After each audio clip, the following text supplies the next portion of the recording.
Good morning, everyone. What is up? Happy Sunday.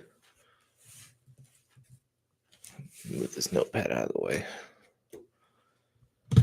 It's the perks of streaming at your work location is you just got shit all over your desk that has nothing to do with what we're about to talk about. What is going on, man? There was a wild amount of upsets yesterday. I know that.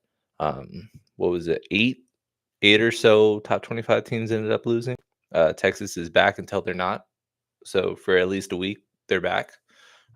For local Texas buddies, I know that's a good thing. I know Texas A&M had a dominant win over the team that beat them last week, which was cool to see. Looks like they're probably going to crack the top four, I would say.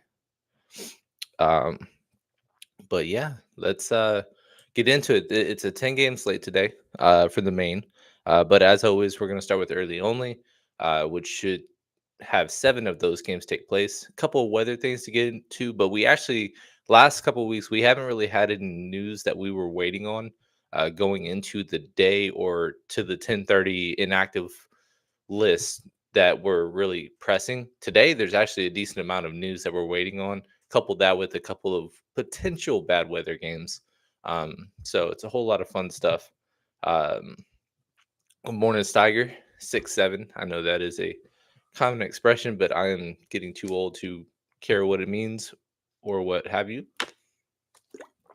But yeah, it should be a really fun rest of the college football season. I know Indiana probably had the biggest statement win going on the road to Oregon and taking them down by 2 possessions. Hopefully Dusty comes in and Dusty and Emory at least at some point today, and we'll ask them some college questions to get some instant reactions before Dusty comes out with his recap of the college football weekend. But I'm gonna go ahead and share my screen, and we'll start talking about these prices for the early only. Once again, early only.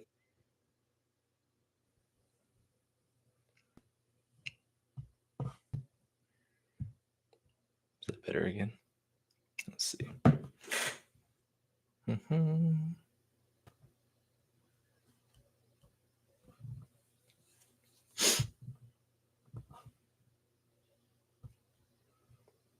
There we go. Apologies. It looked like I had an unstable connection, so I was just making sure that we're good to go. But yeah, so Marvin Harrison tied for season low in price. Trey McBride season low in price, and it's not like they're props dry. So Vegas at least thinks it'll be respectable. So as long as it's not a 40-6 outing similar to what the Colts put up on the Raiders last week, and it stays respectable within 2 possessions, I still think Arizona can get there today. And if there's no ownership on them, there's ownership on the Colts, then we'll see what happens. Yes, we are back, Steiger. We are back just like Texas, allegedly. But anyway, yeah, let me reshare my screen. Let's see. Boom. All right. So, yeah, so we got Jacoby Brissett. We also have Joe Flacco minimum price. So 3 of the last 4 weeks having a minimum price quarterback. He is now a Bengal, not a Cleveland Brown. And so the funny thing is, and I just want to make sure that they're scoring this correctly, because he shouldn't have an out tag, and they haven't adjusted his at least his game. They have his emblem updated, but going against the Packers, the biggest underdog on the slate today as a 14-point dog, but now I think it might be a little bit of a better spot for the oh, that's why, because they're the 3 o'clock game. We don't have to worry about him today. He's out because he's not on the 12 o'clock slate because he's not a Cleveland Brown. That is why. That makes sense. Speaking out loud, but just for what it's worth, on the main slate, minimum price quarterback once again, and so we'll have to talk about him a little bit to see if we're interested in any low-owned pivots with a Bengals stack. Drake May, I think, will be very popular today. Has had an awesome last 3-4 weeks. Even last week, he didn't showing that fantasy score. He's not getting there at that price point, but he had one of the best games of the season. He just wasn't involved on any of the touchdowns that they had. They gave 2 rushing scores to Ramondre Stevenson.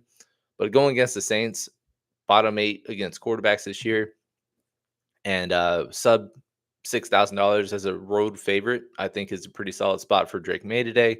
But it will come with some ownership because, as far as I know, yeah, he is the most popular quarterback on the slate today.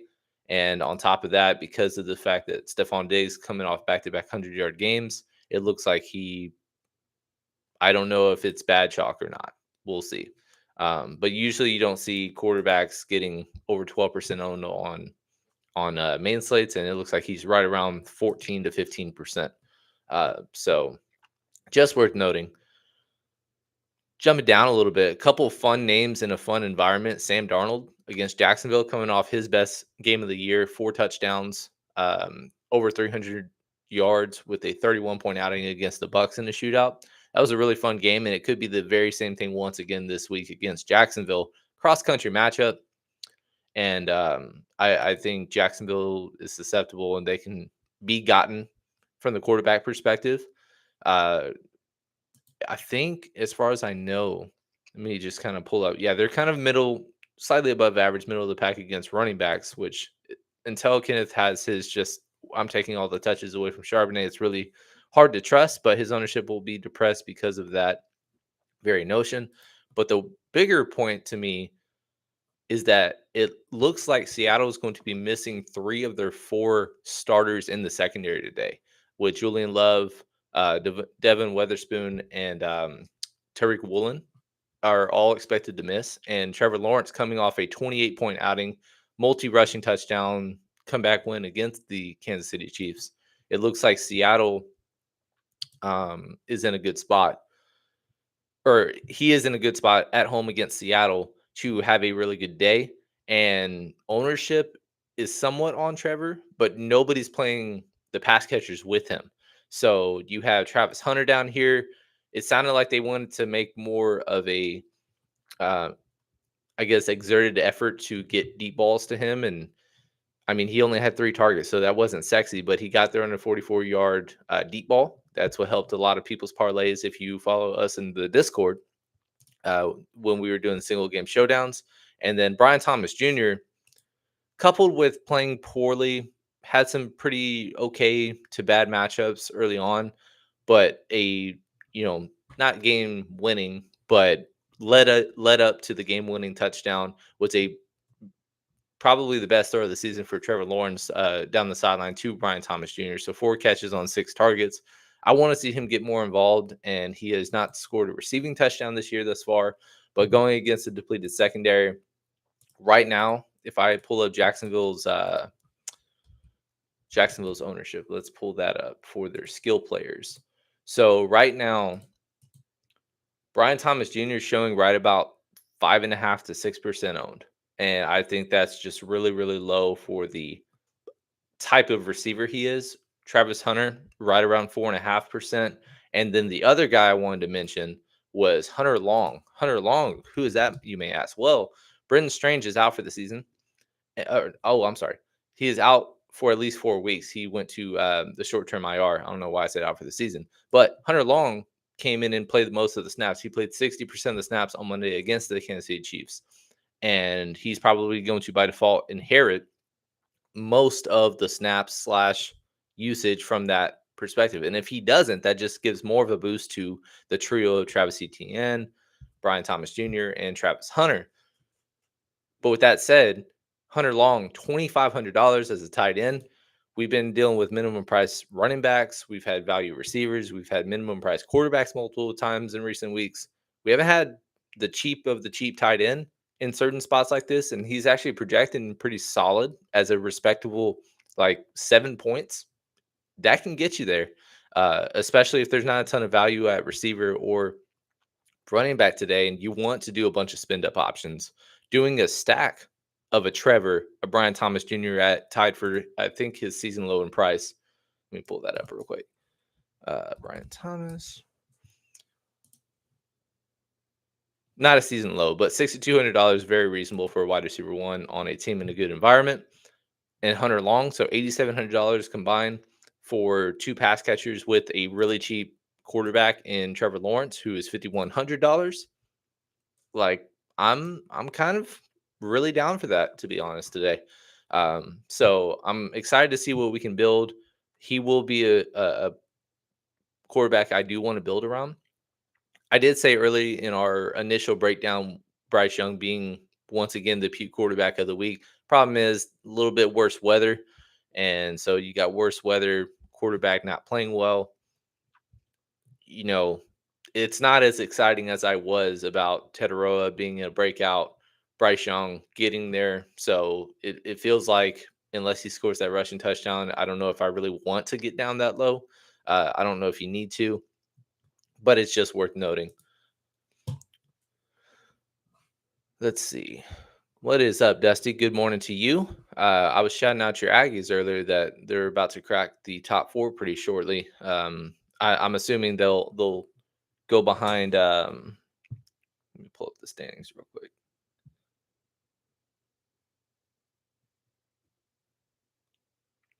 Well, they were ahead of OU. That my apologies on that, but I would assume Indiana would leapfrog them, but I would say in the short term, I wouldn't be shocked if A&M ends up in the top four sooner rather than later, just because they have a schedule to where they should be favored in a lot of games going forward. But anyhow, like I said, if you are new to the stream, if you do ever have any kind of questions as we're talking the DK slate, even if that's just your redraft leagues, you're trying to do start sit decisions, just let us know in the chat, and I'll do my best to help you out. If I have the correct answer, and if I don't, don't punish me for it. But starting out, let's kick it off. Oh, one more piece of info of guys that we're waiting on. We'll jump through the flex positions real quick. So Zay Flowers, it sounds like he's going to play, but he will be limited. So last week in his small sample size, catching all 5 targets, 72 yards was okay, but his price dipped. Well, it sounds like he will play, but will be limited today. So just make that information what you will. I probably wasn't on him anyways, but it's an okay matchup. And if Baltimore is so embarrassed that they actually keep it competitive, it would have lined up for him to have a solid day. But Quinn Johnston was limited all week with a hamstring injury, but he's actually trending towards missing the game, which was, I think, pretty interesting because he was leading the team in snaps. And last week I said on the first look breakdown of it's funny how we were just saying if you're going to play Justin Herbert, who was in a decent spot, at least on paper last week, just pick Quinn Johnston, mix and match between Hampton, Lad McConkey, Keenan Allen. Well, that wasn't the call to begin with, but of the four, Quinn Johnston ends up scoring the least amount of fantasy points out of everybody. But now Amari and Hampton on short term IR, Quinn Johnston could be missing today. So that is a really elevated boost to the Lad McConkeys, the Keenan Allens. They're both sitting there right in the mid 5K range. And I know it says seventh against receivers. Well, Miami, their secondary is not that good, and they haven't really played a ton of true pass catching options. Pulling up their schedule, they played so far. Daniel Jones, who they allowed a pretty solid day from Michael Pittman Jr. He ended up with 20 fantasy points, but it was an absolute blowout. The following week, New England, it was kind of a game where Ramondre Stevenson kind of dominated, but also New England barely had the ball in the fourth quarter.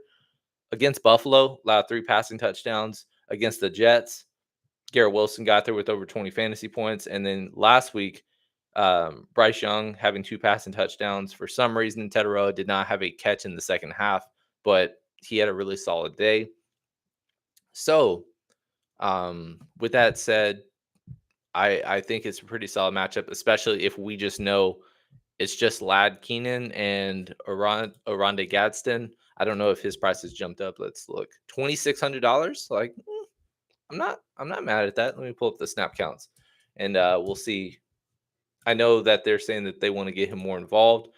Last week, even though he only has 1 catch, did have a season high with 54% of the snaps. Will Disley is I think still out.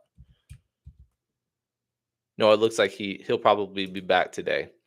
So after missing a couple weeks, but it's worth a sprinkle. $2,600. I'm not mad at that. Hassan Haskins and Kamani Vidal both at $5,000. So I don't know who's going to be.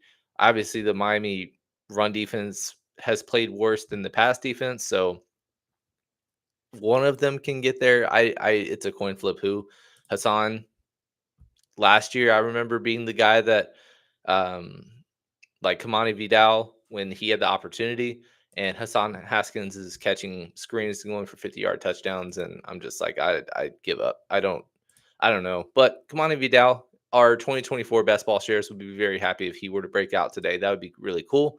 But from a lineup building perspective, I'm not going to be interested in either one. It's really going to come down to Lad McConkey, Keenan Allen. I'd assume Keenan Allen will be the more popular guy, but Lad, this could be the true breakout game. We'll see though. Um, we'll definitely do some Charger builds because I'm interested in a Justin Herbert today against the Miami Dolphins. So, and like I said, if you do have any kind of builds that you want me to, do a skeleton of and work around with, just let me know and I'll be happy to do what I can. Um, let's see. So we got we're gonna start with let's since we were on the subject, let's go ahead and start with a Justin Herbert. And once again, we are on the early only slate. And I think it's just easy enough to just click them both and we'll figure it out. That would be my opinion. In terms of defense, I was like going cheap defense.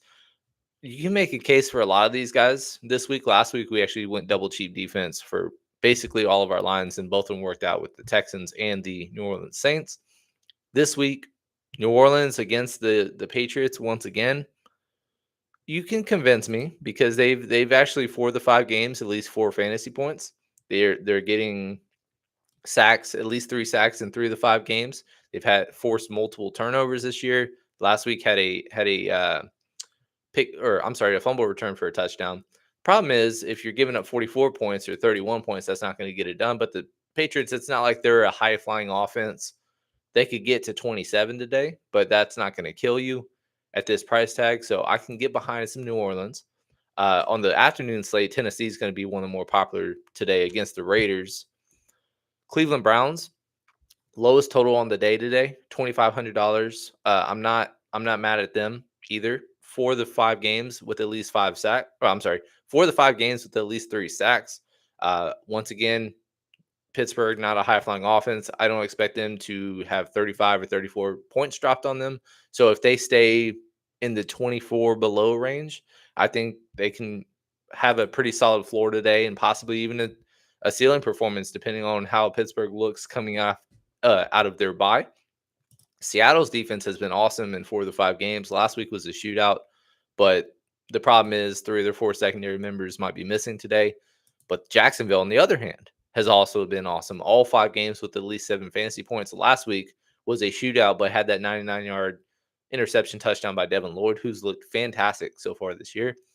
But they've been the takeaway defense this year. 3, 3, 3, 4, 1, 2 straight games with the defensive touchdown. Not getting as many sacks as you like, but $2,800 at home, like I'm on board with it. So a lot of these guys you can make a case for. Probably would stay away from Baltimore. I'd stay away from. I mean, you can convince me to get behind Miami. I'm not mad at it. If you want to go all the way down to $2,200, probably staying away from Carolina. But let's just go ahead and put in Cleveland, and we can adjust from there. Steiger saying BTJ breakout today, please. I'm about it, man. I'm planning on being very overweight to Brian Thomas Jr. today, so I think it's a breakout spot. 3 of the 4 starters in the secondary for Seattle is likely to miss, so I think this is a strong spot for him. If he were to break out, this is the type of matchup to do it in solid weather. So, and against a cross country opponent in a true pick'em game today. So I really like the environment, and I think I'm in on some Jacksonville today. I might, you know what? Just because you said that, I'm gonna put him in this line, and we're gonna figure it out. To correlate, I'm gonna try to fit up and spend up for JSN, who's been awesome this year.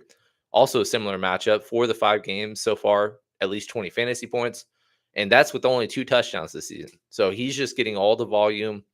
100-yard threat every week, and it's another really strong matchup today. So if it's a pick 'em, they're playing from behind, what have you. I think it could be a really solid day for Mr. JSN. In terms of a bring back, I don't necessarily know if you need one from the Dolphins. Jalen Waddle comes to mind because he once again got there. Two game sample size without Tyreek Hill in the lineup. He's basically averaged 30 fantasy points. He's up to $6,100, and I think the receiver position today is pretty solid in the mid tier range. So he's kind of getting lost in the shuffle a little bit, but he will be. Let's see what his ownership is. In the main slate, it looks like he'll be right around 7.5%. That's pretty easy to get to overweight to. But in this build, we're going to get away from that. Darren Waller, at least 17 fantasy points, 3 touchdowns his first 2 games. You would only assume his share is going to increase, and I would expect him to be pretty popular tight end today. $4,000 pretty easy to fit other things. In terms of the last guys in, there's a lot of good running backs down low in this spot. So you got Rico Dowdle revenge game if you believe in that. I think his props are too damn high today against Dallas, but I understand the reason behind it being at home, being a good matchup. Dallas has given up some strong games to some dominant running backs, and I just don't know if this is bad chalk or not. He and I know Rashad's not on this slate, but Rashad White, when we'll talk the 3 game, I actually like him much more.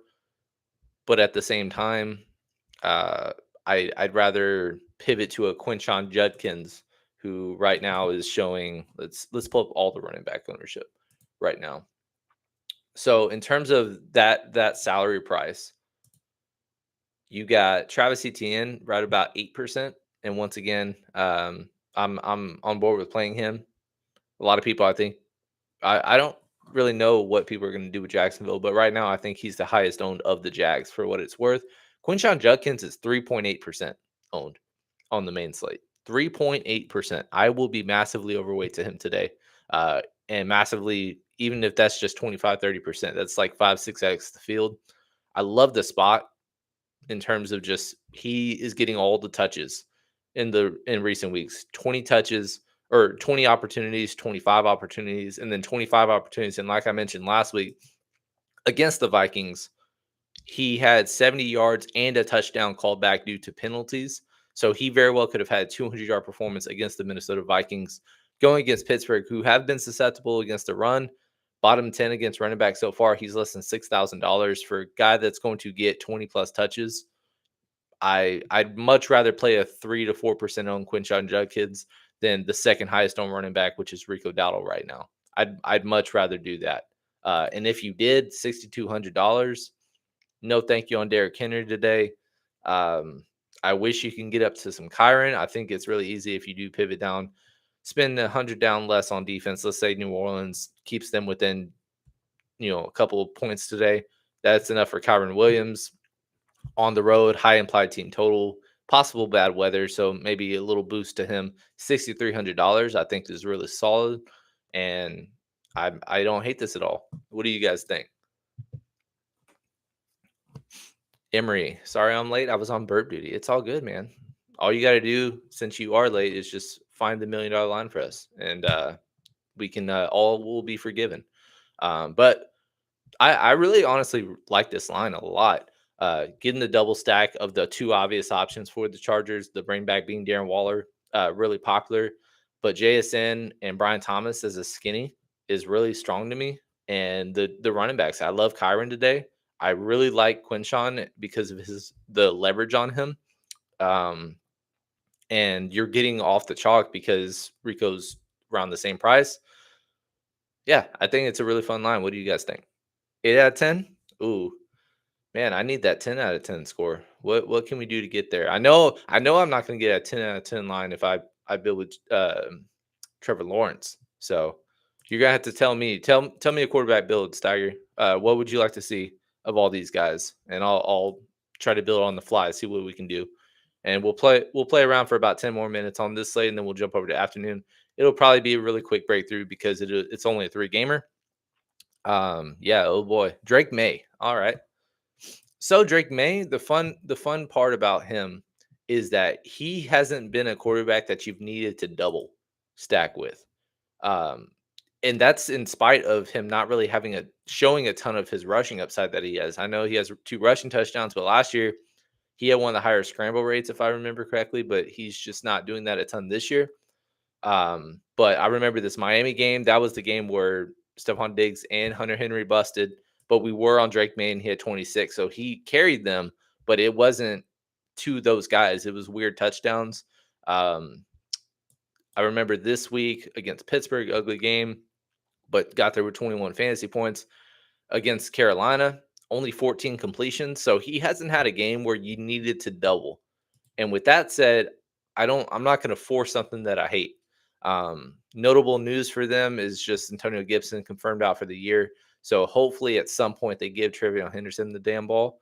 This is a great matchup for him, but he's just not getting touches. So I don't think anybody is going to be playing him today. So if you wanted that as a second option, I might prefer that. Or we can punt all the way. We can have a booty narrative going on. Let me click on the booty. Reunion, so to speak, going back to Louisiana. He is obviously went to LSU. So his price dipped back below $4,000 to tie to what it was in week 1 when he had his 100-yard game. So him being a little overlooked, I think, is another fun option. In terms of snaps, I don't think there's been any kind of dip. I just think that it's been weird game environments and Drake May is just not throwing it a ton. Actually, he has dipped each of the last 3 games with his snap share. So last week was about 62%. That led to 3 catches for 43 yards, which was okay. If you get 7 points from a sub $4,000, like that's not going to kill you as long as the other guys get there. But if I'm playing a Drake May stack, even if he is popular, I'm probably going to start with Stephon Diggs. Over 100 yard each of the last 2 games, has not scored his touchdown yet. He's due at some point. I'm a little scared off by the ownership, but I don't think you can do a Drake May stack without him today. Let's throw back in Cleveland, and we'll throw in Quinshawn since you loved that call earlier. It's really hard to get up to JT, but man, he's just RB1 right now. 3 of the last 4 games, at least 30 fantasy points, 7 touchdowns on the year so far, and it's probably going to increase today, being a touchdown favorite against the Arizona Cardinals. So it's really tough. Let's see if we can fit him in today. Tight end wise, I mean, if we could get up to a Tyler Warren or a Jake Ferguson, that'd be cool. Obviously, don't want to play Tyler Warren with a JT. Actually, I'm going to try to do Tyler Warren on this line. And then we'll go back to Kyron. And if we need to swap, we can swap. Puka is just really hard to get to, man. I don't think I'm gonna take a stab at it today. Don't mind the matchup at all, but it's tough. It's really pricey, and I think the mid-tier range is pretty solid for the most part. In terms of last guy in, it's kind of tough. Like I said, I think I am gonna flirt with some double tight end today because of the spots a lot of the guys are in. Like Tyler Warren, just compared to every other guy $5,000 and below, like I don't know if there's a better name than him. Same thing with Jake Ferguson, who's a couple $100 more. So, come on, how are we going to make this a 10 out of 10 for Mr. Steiger Wayne? Let's go with the cheap tight end again. Oh, yeah, correlation. Duh. That's how we do it. So pick your poison. Keenan Allen, I think because of the ownership, I think it's a lad day. So you got a single stack, no bring back, but you got Quinshon Judkins to correlate with the Cleveland Browns defense. You got Kyron once again. Stephon Diggs, you got BTJ and JSN. I love that skinny today. I'm going to be playing that a ton. And then some correlation in another fun environment. Darren Waller with the lad and or Keenan Allen, depending on who you prefer. It's a coin flip. They're both projecting really well, but Keenan Allen's going to be more popular. So I'm just playing the leverage game. How did I do? What is up, J Main? So he said Caleb or Mac Jones today. I guess it's a redraft question since Caleb plays tomorrow. I like Caleb. I'm actually picking Chicago outright tomorrow. That may be shocking, but I think it's a narrative thing that I'm going to ride with the road team tomorrow off a bye. Um, so I feel pretty good about him. And then with Mac Jones being on the road against Tampa, it's a tough one, but I think he's banged up. Still unknown with the receivers there. So I know Kendrick Bourne went off last week, but I trust Caleb more, and I'd rather side with him this week. And I'm making the Caleb decision in a few leagues as well. So if it fails, don't worry, I will be hurt just as much. Dustin saying 10 out of 10. You have one my wide receivers and one of my running backs in the lineup. Yep, I think yeah, I'm all about a Dusty build today with his guys. I did play because I actually like the Sunday Monday contests as well. We don't go over those on live, but I usually like playing those and playing Rome, who's in one of the best matchups on the week, and also some Xavier Worthy without Detroit having it before. It was they're just target them every week because their secondary is horrible. Now everybody's hurt, so they're missing three starting corners or their top three corners for the foreseeable future. Two of them I think are done for the year. So Xavier Worthy. And so I just kind of built one line and I was like, without favoritism, this is basically all my guys. So if I win today, it's going to be a profitable line. But if I lose, then there goes all the funds. All right. So with that said, 940. Actually, I want to do one Trevor build because, like I said, I think Trevor. This is a fun day for that game environment, and the ownership is just way too low on Brian Thomas and Travis Hunter.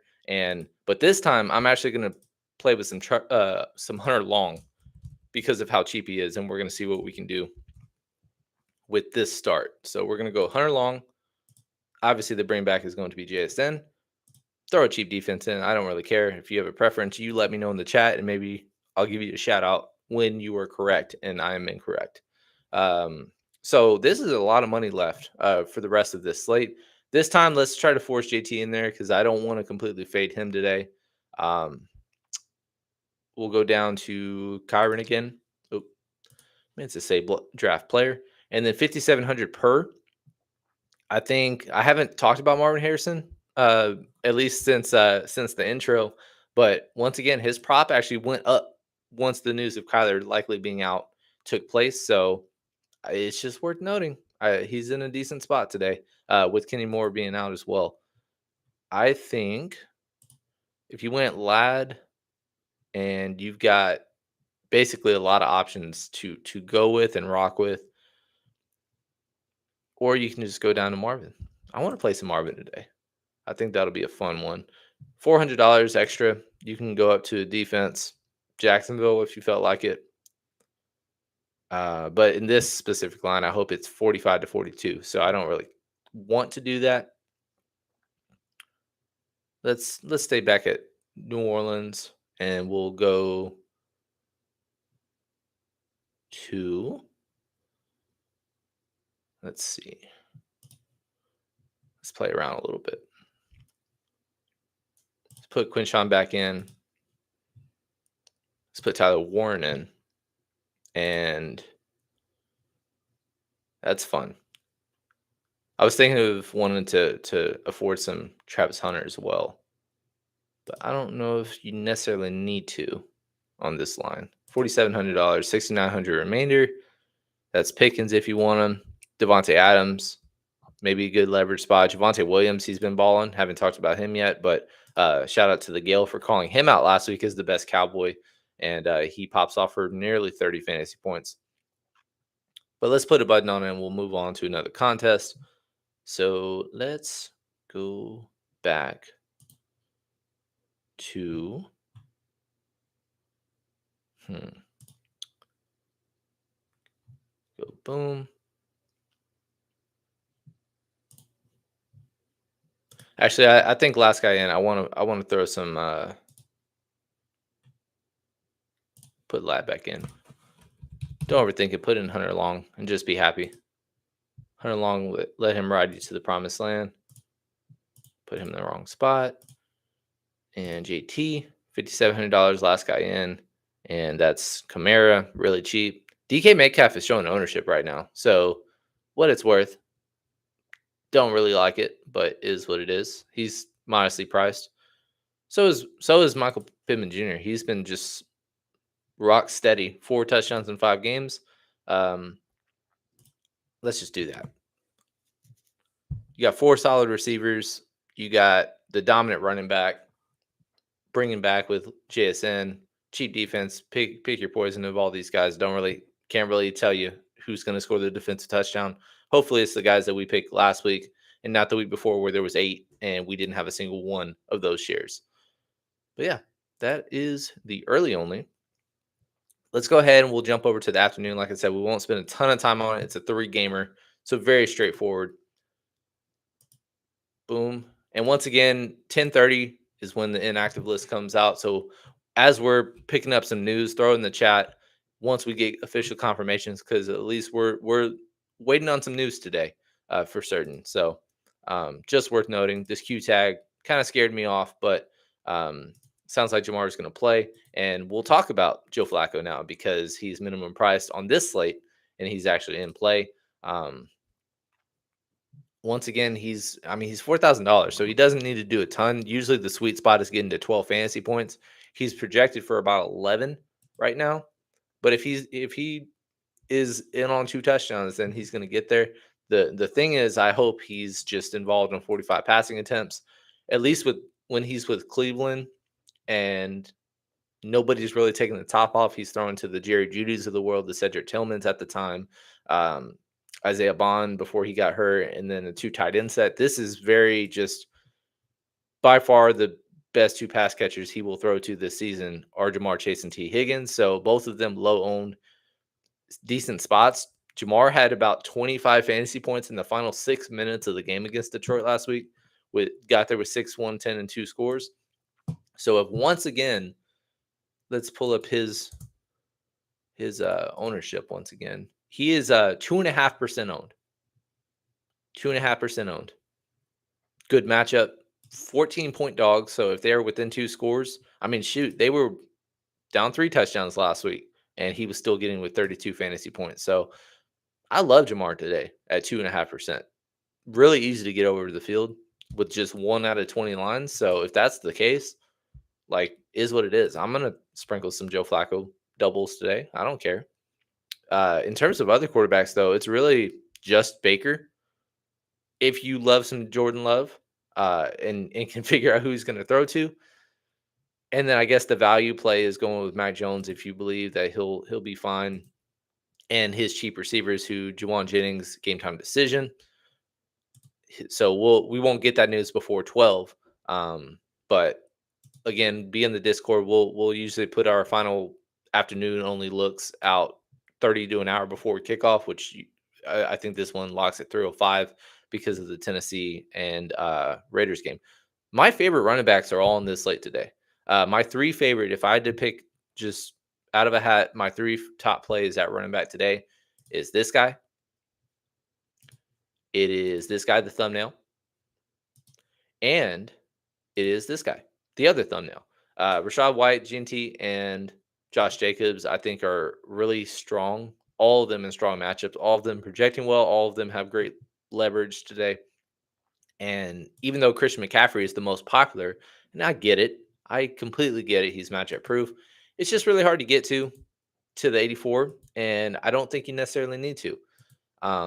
With Baker, though, I think he's in a solid spot. Chris Godwin will be out today, so he's back to we're figuring out the foursome of Rachaad White, Emeka Egbuka, Sterling Shepard, Cade Otton. Decent price. Tight end's kind of harder on the afternoon slate, at least from the dominant concrete. I just know what I'm getting out of these tight ends because even though Tucker Kraft, $4,700 in a good spot.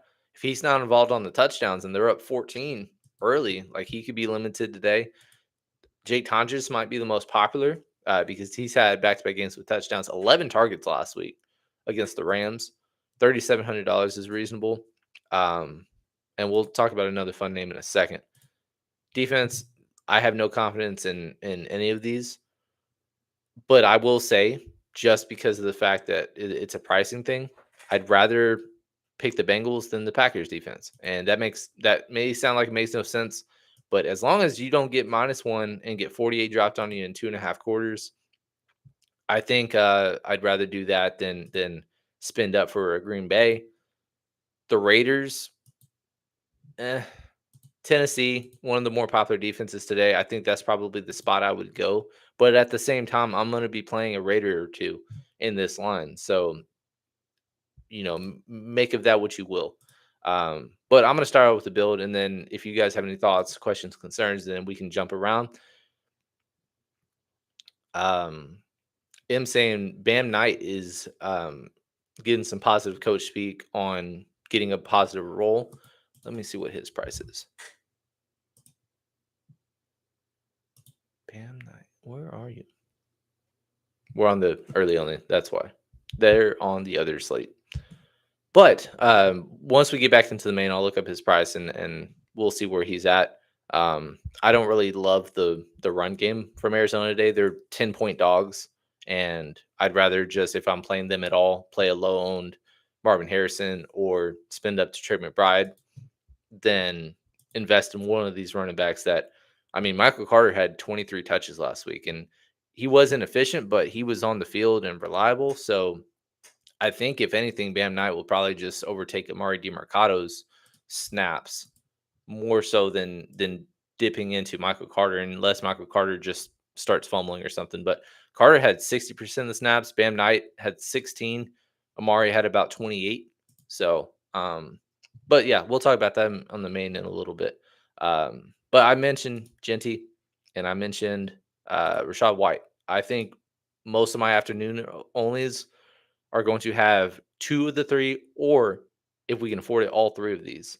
Um, I just think they're all in awesome spots today and project really well, and that's just kind of where I'm going about this slate. Brock Bowers out. The fun thing, and this is, we don't really have a sample size because Brock Bowers played every game last year, and Michael Mayer did not.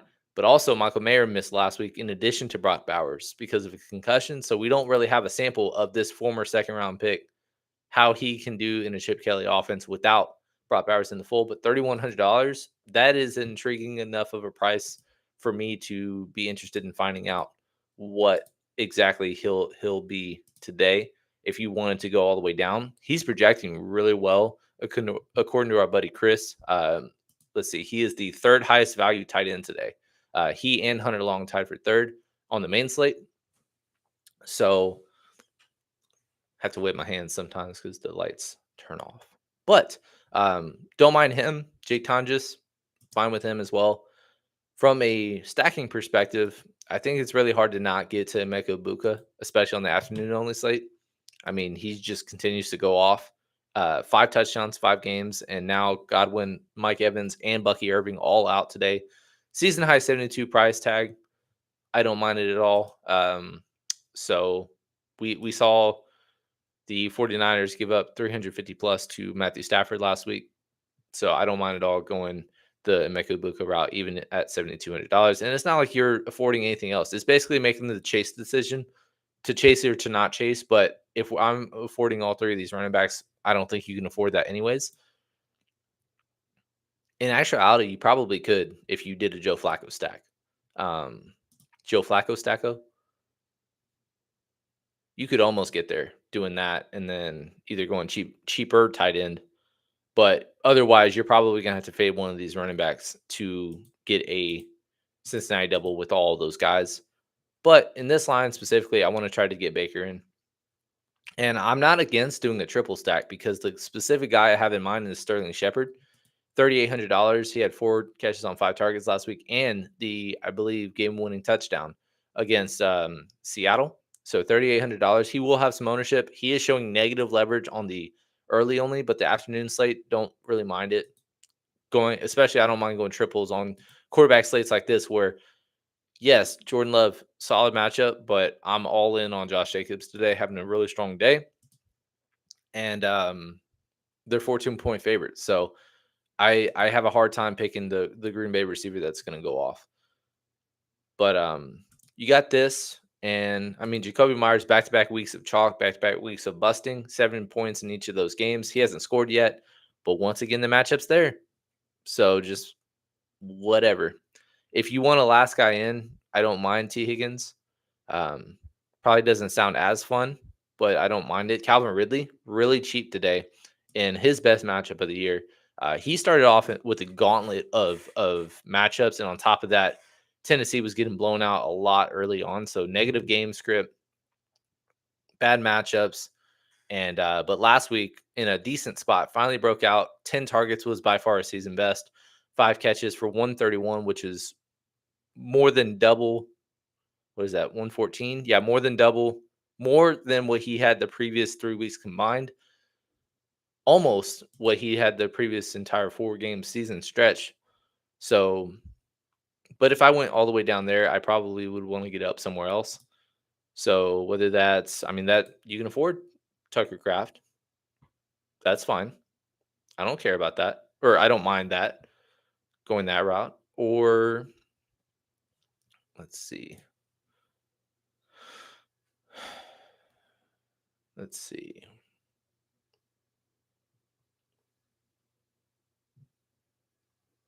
Yeah, I don't mind this at all.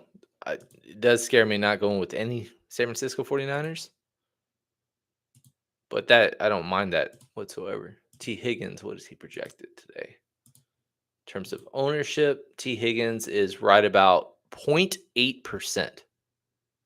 Am I reading that right? Yeah, 0.8%. I'm fine with a share on him at that price point or at that ownership. Kendrick Bourne, obviously, if Juwan Jennings is out, I might have to just force him in because of the role he had. 10 catches, 11 targets, 142 was a career best. So $5,000, I think I don't mind doing that. But and then at the same time, if you went that and then went Tucker Craft instead, that's your San Francisco 49er. That's fun.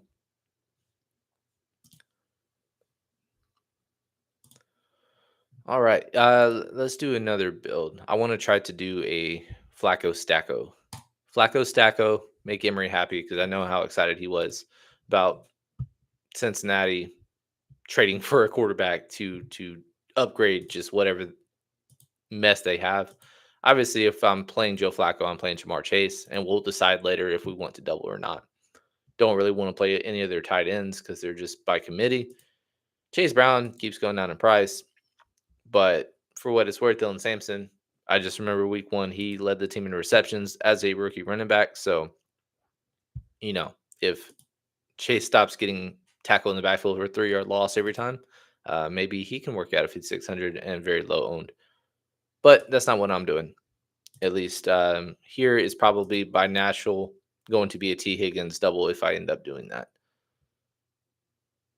For this line, I want to throw in Michael Mayer because I think he is a very fun fellow today. And last guy's in, you got him.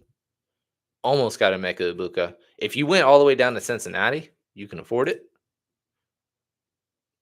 Cincinnati defense, I know is gross, but you get basically every guy you want in this correlated build, except for the fact that Michael Mayer is, I hopeful. It's a wishful thinking. But I think punting all the way down just to get the guys you want is worth it on this slate if you wanted to do that. But if you didn't like that build, then you can go down to Calvin Ridley, put back in Jake Tonjes, $3,700. You got the double Tampa Bay without Baker, bring back with Jake Tonjes, standalone play with Calvin Ridley, or actually not standalone. It's a correlated play with Ashton Genty. And then you got the single stack with the bring back of Josh Jacobs. You had to punt to Cincinnati's defense, but it is what it is. Like, you got the guys you wanted, and you basically had to force one of these good spot guys out of your lineup just to afford something else. And it's not like outside of getting up to Christian McCaffrey, there's nobody else above 6,000 that is not in our line. So it's not like If you have a strong feeling of chalky Rashad White, I don't know how chalky he'll be, but a high owned, at least on the 3-gamer, Josh Jacobs, or a pretty decently owned Ashton Genty, if you believe any of those are just bad chalk, then you can pull them out and then we can figure out what we can do. But the thing is, if you did that, say we took out Ashton Genty, 7,200, like we're not affording anything by doing that, except for trying to get the CMC. And if we did that, then we have to make more moves. Maybe we go down to a, but you don't want to triple stack Tampa Bay without Baker. That's not fun. Dontavian Wicks, gross, but sure. Tournament play. Go down to, let's say, back to Michael Mayer, Christian McCaffrey, $4,300 remainder. You're not affording anything. Alki Maynor, and try to capitalize off of him again. I mean, yeah, this isn't getting up to Christian is really hard. And if you remain balanced, I know you're punting on Cincinnati's defense. You're not really missing out on guys. With this specific line, you can afford T. Higgins once again. I think I built that earlier. Or as a standalone, I'm not playing 3 Raiders actually. So yeah, that would be the call. Jay Tonjes, if you want to go down, then you go bang. You get your luck of the litter if you like Green Bay to score a lot of points today. Or you can just go down to Calvin Ridley, save some ownership, have even more salary on the table. I don't think that's bad. 10 o'clock though. We're about an hour in, and we're going to tackle Maine shortly. I just wanted to check some statisticals from the first half. So you have Troy Franklin, 3 for 19. Denver's up 10-6. So I had a couple of goblins that I attacked with this game. So that's just kind of what I've been paying attention to. It was a bunch of ugly props, at least in this game. The last 2 weeks, we were actually sweating TJ Hawkinson in the fourth quarter, both of the games, and he ended up working out both times, which was pretty fun. But yeah, halftime, it's a ugly game in terms of statistics. Fields has 17 passing yards. Nix is having at least a good game, but it's spread out because Cortland Sutton is probably the guy people will correlate with. He has 1 catch for 17 yards. Evan Ingram actually leading all skill players in yardage right now with 30 after I think he had negative yards the week before. A couple of long kicks. Yeah, it's been a gross game. Don't think I've been missing much, man. Yeah, sicko game. That is true to the T. All right, so let's jump over to the main. More than half came on the last play of the half. That's so hilarious. Let's see what ended up happening with. I did do a 3-pick on underdog with a profit boost, and again, it was with two goblin lines, and with it was 2 goblin lines and a first half yardage prop of Troy Franklin at 18.5, and he had 19. So glad I wasn't sweating that, but that barely worked out. But the other 2 guys on that are RJ Harvey with rushing yards. He has 0, so that's not good. And then Mason Taylor, I took a goblin with 30 receiving yards. He's got 2. So that line probably needs a miracle, but it is what it is. Is what it is. I had some promo funds I had to use up. All right, main slate. Let's talk the 10 gamer. And once again, if you do kind of come across any news as I'm going, my phone's on silent. So if anybody hears about any news that is relevant to this slate or football weekend in general, just let us know once it's official. But I have a lean on what most of these things will happen. But weirder things have happened than guys not expected to playing and vice versa. So first quarterback I want to build with. And if you guys want to, once again, have any kind of build where I try to put my first look of your preference or guys you want to force in, just let me know. And we'll try to build together. Once again, a couple of weeks ago, Dusty, fellow GTD member, said that he wanted a random stack. I forgot who we even did or what we even did to it, but it was our highest scoring lineup of the entire day. Cashed very well. So I love when those things kind of happen. Sometimes the impromptu builds are the best ones because you don't have to think about them. or overthink it. You just kind of react and go. But to start, I think there's about 4 or 5 names that I think I'm leaning towards today. 2 pukes, technically 3, but 2 pukes from a actual pukey perspective, and then 2 guys up top. And the first guy I'm thinking about is Justin Herbert. I guess his MVP 3-week MVP stretch is officially over after back-to-back duds, 3 picks in the last 2 games. He's had no time, but also, he just has not been playing well. So now cross-country matchup. Don't want to go down 3 in a row, but you will also be without Amari and Hampton, possibly Quentin Johnston as well. So it's very condensed on who you're going to if you are building with him. And it's really affordable. You're going a $5,700 Lad, $5,600 Keenan Allen, or you can go all the way down to a cheap Oronde as a tight end. With Will Dissly back, I don't really love that. Don't love either running back until I know more information. And in terms of Trey Harris, what is his price? Because at least he might get more snaps today. $3,000. Is he projecting anything at all? Trey Harris, 6.3. That's not awful. It's not awful. Let's see what RotoWire has for Trey, or not Trey McBride, Trey Harris.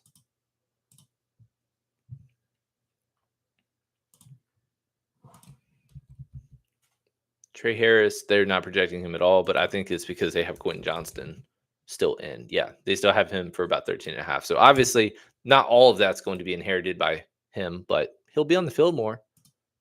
And at least as a wide receiver 4, he played 37% of snaps last week. That was the season best. 30%.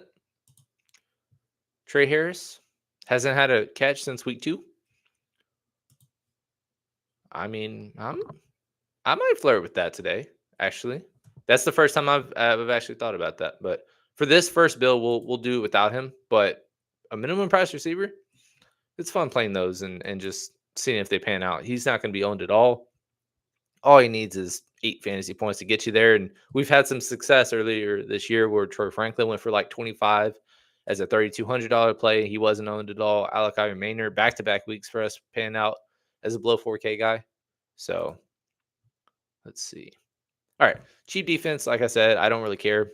Tennessee probably be the best leverage of the bunch against the most turnover-prone team at the very moment, the Las Vegas Raiders, but they are on the road. They're dogs.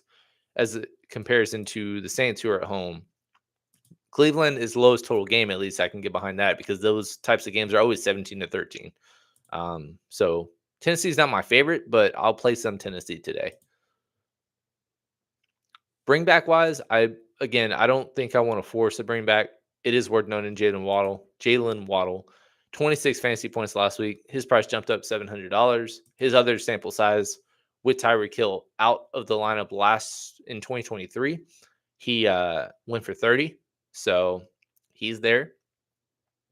Tight end wise, I like a lot of the guys up top. Trey McBride, Jake Ferguson, Tyler Warren, Tucker Kraft, all in play.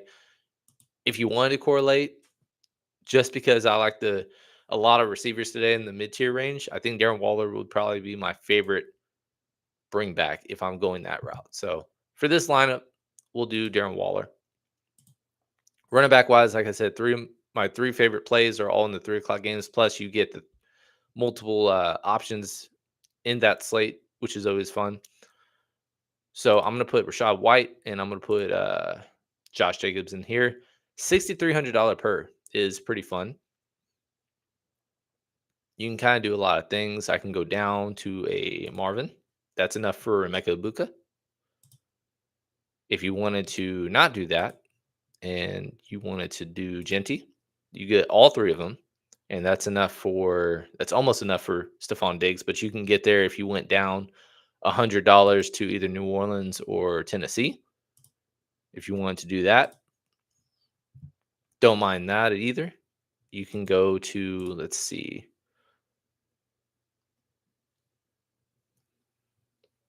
Go cheap to Calvin Ridley, $7,800. That's enough for Jamar Chase or JSN for that matter. I think JSN is probably my preferred play between him and Chase. But Chase is way less owned. So just worth noting. I think also I I think it's so fun today doing those two together. Brian Thomas Jr., JSN. I really like that today. But you can't really do that with this specific line because unless you're playing Hunter Long standalone, which I don't want to play Hunter Long and Brian Thomas without Trevor Lawrence, you can't really afford that. If you went all the way down in defense to a Cincinnati, for example, that would be enough. But let's do a little bit more balanced on this one, since that's kind of what the theme of this line is just 7,300 and below. So we'll go back to a Mecca. We'll go back to Calvin Ridley. Because Calvin Ridley, can't type.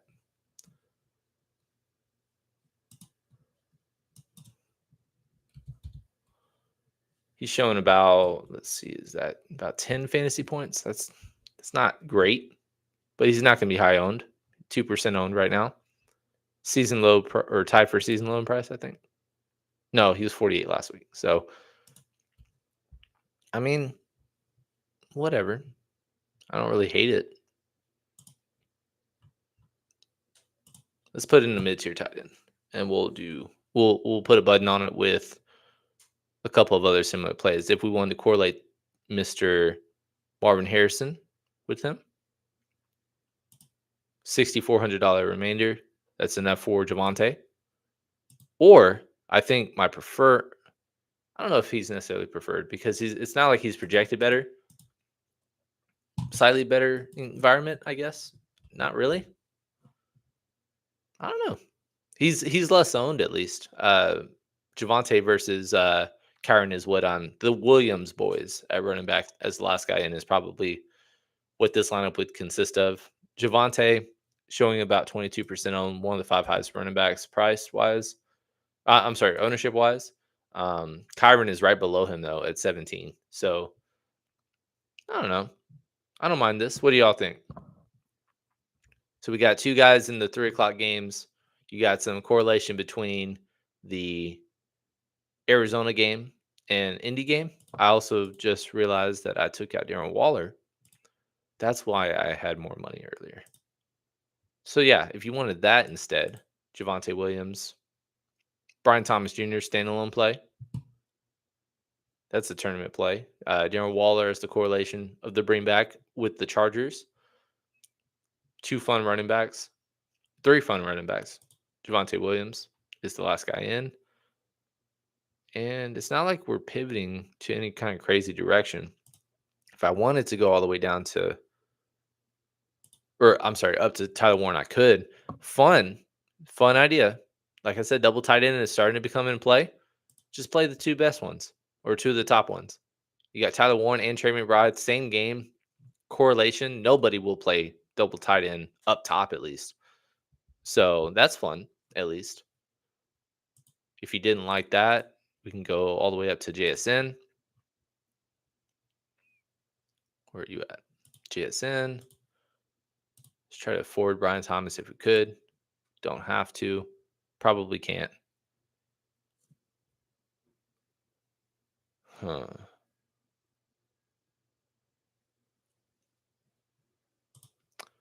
No, it'd have to be a standalone play with JSN, which I don't mind doing.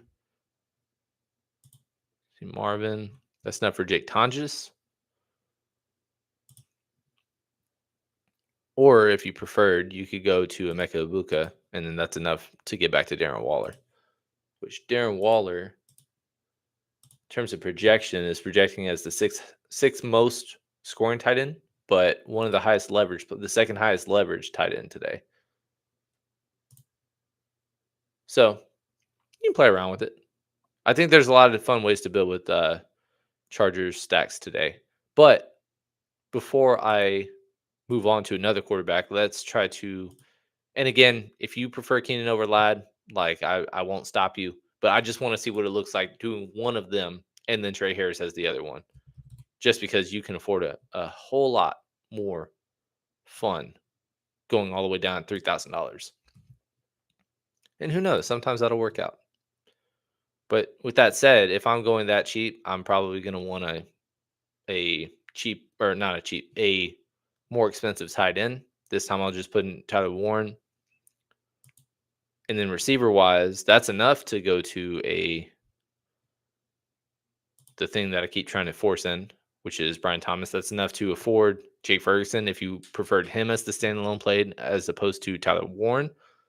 Or you can get at, if you went down to, you can almost afford Ashton Genty. Let's see.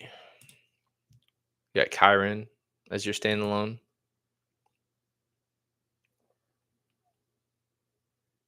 Tetaroa, once again, 32nd against running backs, but there is some possible weather that might hamper his upside today. But I don't mind him if you're going to go that route. That's probably the biggest difference of thought that I've had between first look and now, is just not being as excited about Carolina builds for whatever reason. Like even Rico Dowdle, him being the second highest owned running back right now. Yeah, second highest. Excuse me, second highest owned. In certain small contests, he might be north of 30%. And like I said earlier, I'd much rather go a less than 5% Quinshon Judkins than go into Rico Dowdle. I don't think it's close, in my opinion, between the two. If you did that, you can go all the way up to Trey McBride, and that's enough for the bring back being Jalen Waddle, Quinshon Judkins to correlate with the defense. Or you can go down to a popular Stephon Diggs, even more salary on the table. Never be afraid to leave salary on the table, boys. Yeah, that's not bad. That's not bad at all. What do you guys think? So once again, we're getting close to the the inactive list coming out right around 10:30. So just let me know in the comments if you need, or if something comes out that it's either unexpected or confirmed, and we'll react to it in real time. If especially if it's something that we weren't leaning towards one way or the other. And then once again, if you have a specific build or quarterback that you want me to try out, just let me know and I'll be happy to do so. I'm going to do this next build with a Trevor Lawrence, and we're going to see what we can do doing that.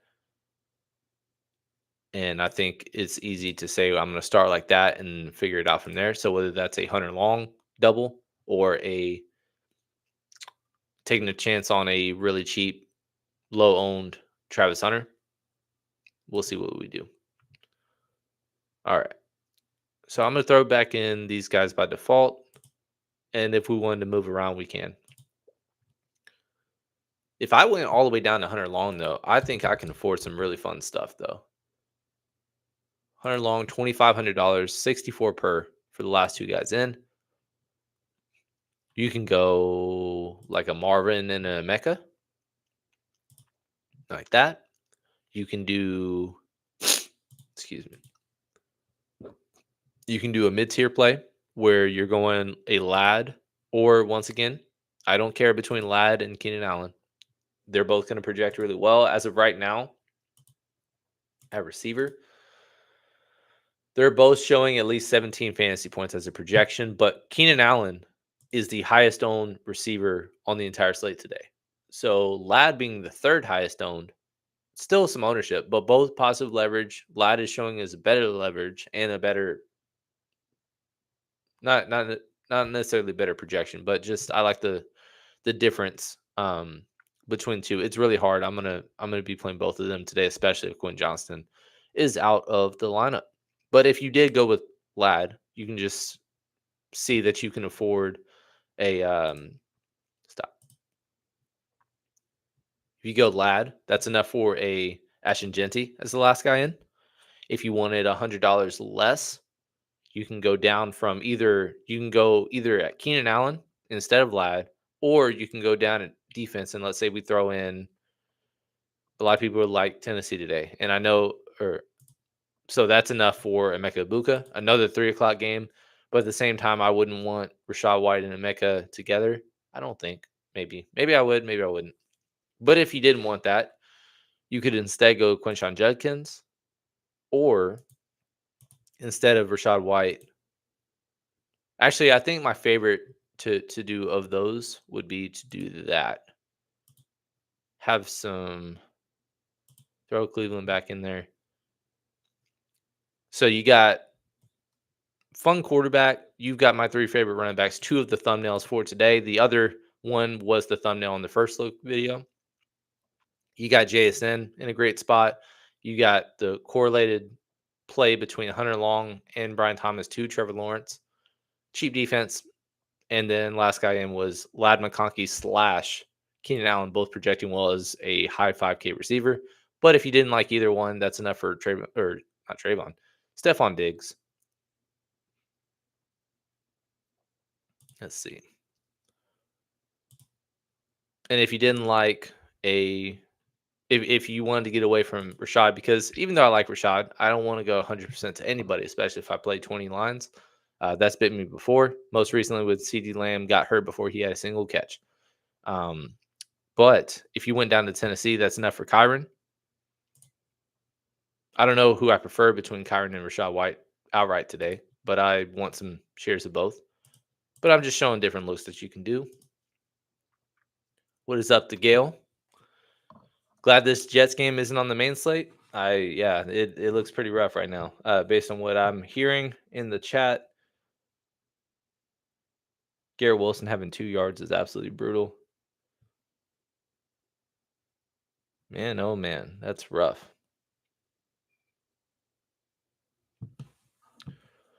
All right, let's see.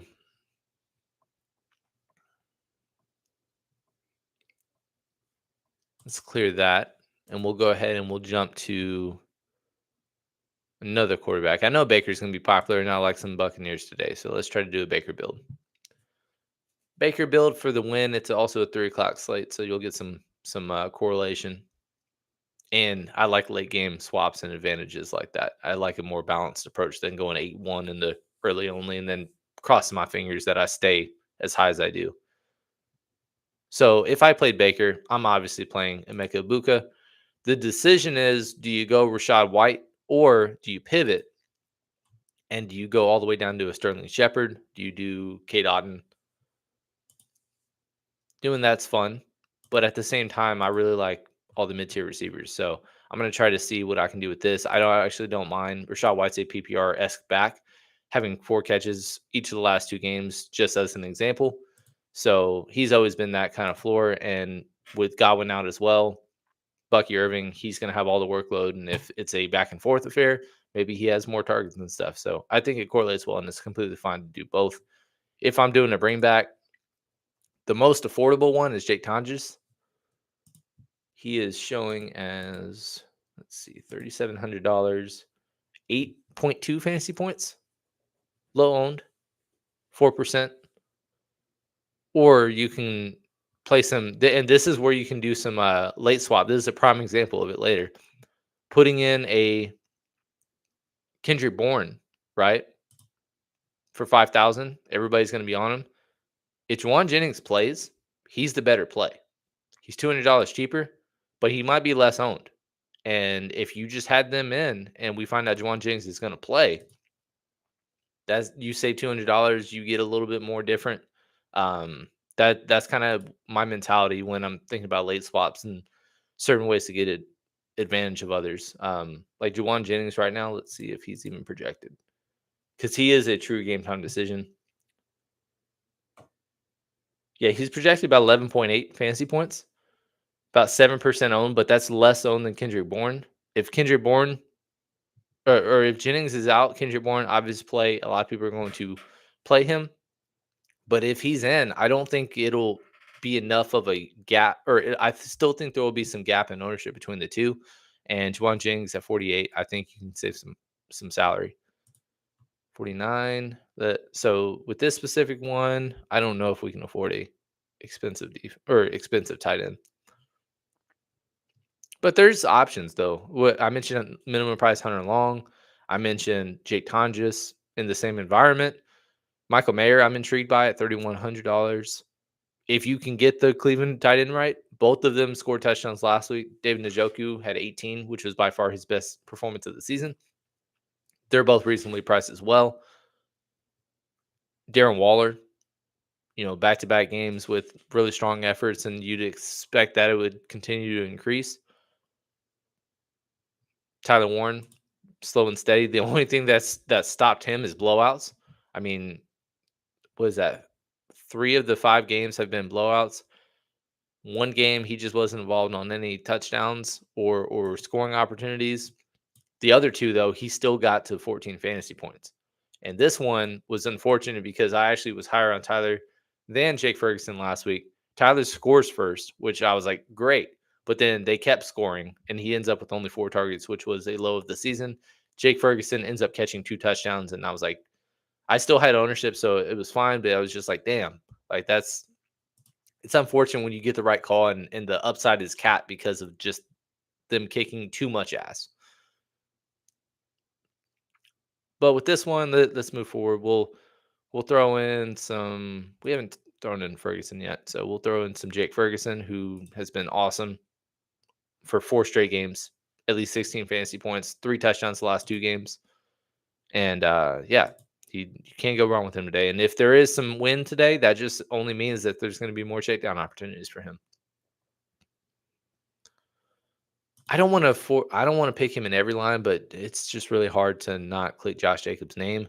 But at the same time, with this specific build, since we did spend up for the most expensive quarterback on the slate, it might be okay to go down on this one. And you can afford a Kyron. Let's try Genty on this one instead.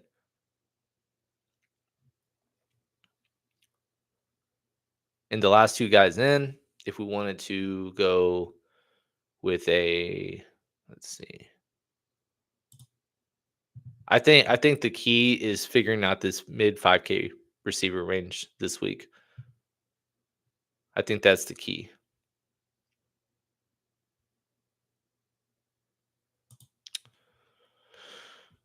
Let's take out him, and we'll go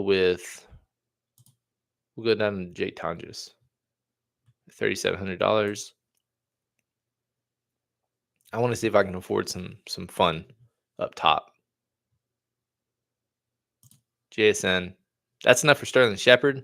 I know that I have Rashad White in, but if I went there, then you could easily go boom, click him out. You can go to a chalky Rico Dowdle. Don't really want to do that. I'd rather go with Quinshon Judkins. That's fun to put a button on. The only thing is you got a 3 o'clock build or double. So you got plenty of balance between the 12 o'clock and 3 o'clock games. I think most people will have about a 7-2 build, I would assume. So having 1, 2, 3, 4, 5 guys in the 3 o'clock games, I think is fun. And also there's some good swap out spots. So as an example, if we see what's his name? Juwan Jennings is out, and we need to go with a Kendrick Bourne once again. You easily go back here, and then you go up here. You got $4,800. We can find $200 more. So instead of Jake Tonjes, we go down to Michael Mayer. And then you got $5,400, but leave salary on the table. Kids, like, it's totally fine and it's okay. No one's going to be mad at you because you played really strong running back plays. The only thing is, in hindsight, if we ended up doing that, maybe feel a little better about Kyron instead of Quinshon. But at the same time, it's not necessarily like factual. Like, Kyron had 2 receiving touchdowns. That was an anomaly last week, his receiving production, because he's usually a 20 carry, 2 to 3 target guy. And he got there with 30 fantasy points. But Quinshon has been a steady 16 plus in 3 straight games. Left some opportunity on the table, but he basically is getting all the workload. So is what it is. I don't think people are going to hate that. And nobody will have this line if you hypothetically had to swap to this. There's a lot of fun ways to pick Tampa Bay. You can give me an argument for a Cade Otton, a Sterling Shepard, Rashad White. Obviously, he's going to be the most owned buck today for me. And then Emeka Egbuka, I'm playing him every time I play Baker. So there's a lot of those. Christian McCaffrey obviously is going to be popular as well, but there's affordable bringbacks. So if you did a Baker double, there is so many ways to pivot in the event Juwan Jennings does not play. And if he did play and you had that exact lineup in there, let's pretend for shits and giggles that we started out like this, right? That's enough for Kendrick Bourne, and you got 5,000. You have zero remainder. But if and when Jennings plays, I think I would prefer Juwan Jennings being cheaper, being lower owned, and on top of that, being more different going that route. So it's just worth noting. I really like that spot to go about things. We are just at 10:30, so we should be getting news any second now based on big things coming about. So y'all let me know on if you think of anything. Emery says would like to do a DAC build. They're continuing to have insane scoring games. I will once again note that there is some weather potential concerns for that game. It's considered based on RotoWire being the biggest concern of the day. I'm sorry, Roto Grinders. Let me see if there's an update. If weather. So off and on light showers. It's been raining all morning also, and then there could be wind gusts to up to 30 miles an hour today, enough to impact deep throws and stuff like that. So underneath stuff, it's fine, but it's just worth noting. But yeah, I'll throw a Dak build. Let's pretend that weather's just not a concern, and we'll see what we can do. Because obviously, if we play Dak, I'm probably going to be playing Jake Ferguson, and it's pretty easy to say you're going to be playing George Pickens as well. I know Ryan Flournoy went off last week. He has some ownership, but I think it's bad chalk today. But if he's just all of a sudden going to be Miles Austin, then that just kind of is what it is. He's $3,600, so very affordable. Kevontae Turpin, I think, is out. If I remember correctly, yeah, he's ruled out today. So just one less body as a skill player. Jalen Tolbert actually had. Let's see. Let me bring up the snap count. So Jalen Tolbert, each of the last 3 games since CeeDee Lamb has been out, has played 88%, 81%, and then 77%, which that was the game that was the blowout against the Jets. So he's been playing the second most. And so if Kevontae being out once again, that's the biggest boost to Ryan Flournoy. It's really hard to just get behind a just Jake Ferguson and cheap Dallas receiver, though. Like, does that make you excited doing that? I don't really love that. Let's go back to pick and see what we can do with this build. All right, since we're going higher price quarterback, decent price receiver, higher price tight end, I think I don't know if we can afford a Josh Jacobs this week. So, or at least in this line, but we'll throw in Genty since Emery's a Raider. We need a Raider in this line. Throw a cheap defense in there. Don't care who. Let's throw New Orleans this time. And now we find some mid-tier guys. So you throw in a Ladd or a Keenan. Don't care either one. Again, they're both going to project well. He's going to be the lower owned of the two, but they'll both be pretty popular today. As a standalone play, Stephon Diggs. But at the same time, I don't really want to play Stephon if New Orleans, I don't know. It doesn't really matter. I don't think it's as negative as it seems on the surface doing those kinds of things. You actually might have to go cheap double Cowboy. Because it's really hard at $5,400 to find a second running back you love unless you went down. Like if I put in Quinshon, I have 5,200 per, and I only have one 3 o'clock guy in my line. So I'd like to find a second one if I could, and that would probably by default be Rachaad White. But that's $4,500. I don't really love that.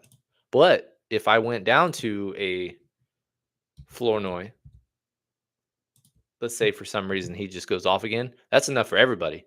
So you got Jamar Chase, JSN is probably my preference. And then that's enough to get, let's swap to Rachaad White up here instead of Quinshon. 6,000, you can do a lot of things. Once again, you have Stephon Diggs. That's enough to get up to a Cleveland Browns if you wanted. If you didn't like him, I mean, ETN is fine as a bring back against JSN. You got Rico Dowdle. Once again, if you wanted a bring back, I guess he makes the most sense. Or if we're doing the passing game environment is not as bad as it seems, then obviously the best play to me would be Tetaroa, which that's the last guy in. That would make the most sense. The only thing is it's scary you don't have George Pickens. But we saw last week that Dak can get there without him. So I don't know. It's really hard to build with George and Jake and Dak today, I would say, on top of the weather concerns. But it's doable at least. So hopefully you like that. Once again, show it for the final time. That's 2 guys in the 3 o'clock games, both of your running backs. You basically have one of the Charger receivers, JSN, one of my favorite receiver plays today. And then Jake Ferguson, pretty solid tight end. Once again, Tetaroa, this would be the breakout game if there is one. Hasn't scored yet. This is by far the best matchup. And if passing game was fine today without weather concerns, $6,000 is very reasonable. And I think he'd be the better Panther between him and Rico Dowdle, especially if Rico Dowdle is going to be the second highest owned player on the slate today.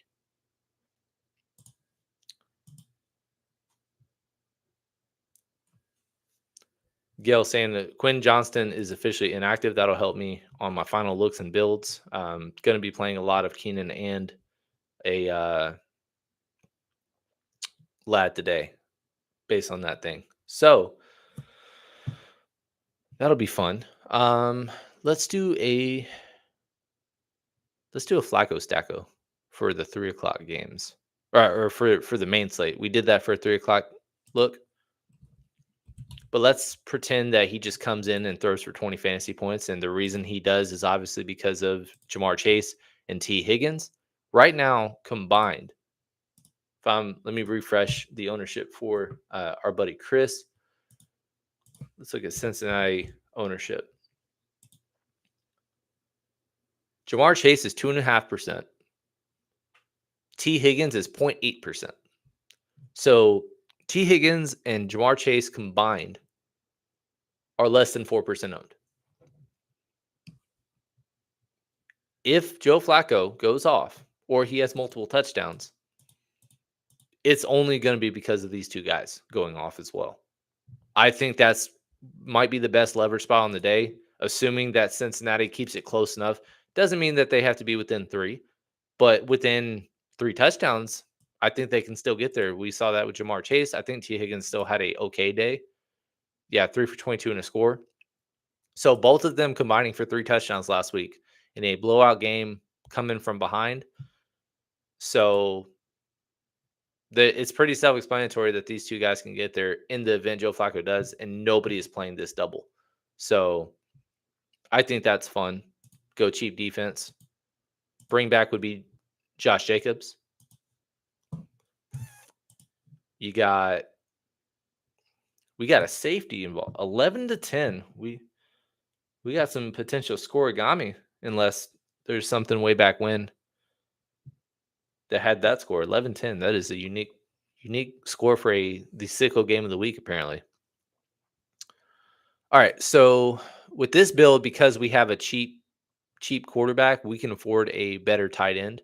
So I don't know what my preference would be between Tyler Warren, Jake Ferguson, Trey McBride. But let's say Tyler Warren for now. And we can bring back with I don't know if I want to bring back yet. Let's throw another. Is this Rachaad White again? We're just going to click his name until we don't.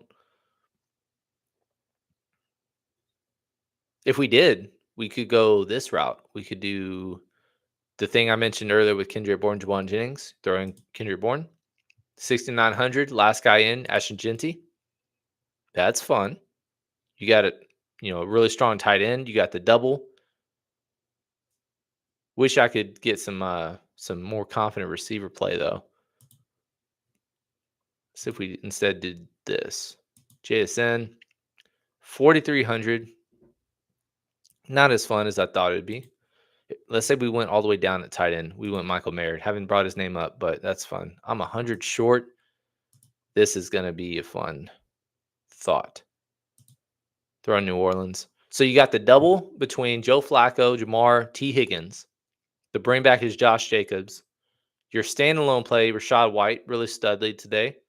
You got another 3 o'clock game, but Michael Mayer as your kind of big tournament play in terms of just dart throw.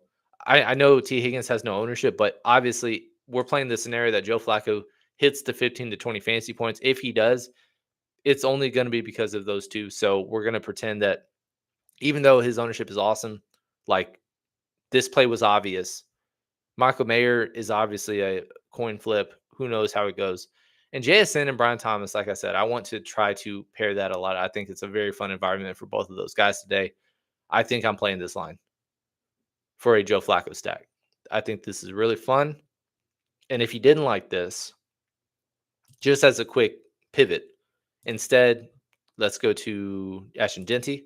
And that's enough for another tournament play that's less than 3% owned. That his receiving prop, once again, when Kyler was ruled not necessarily out, but doubtful that he was going to play, his receiving prop actually went up 3 yards, not down, without Kyler in the fold. So last guy in as a Marvin Harrison Jr., I like that as well.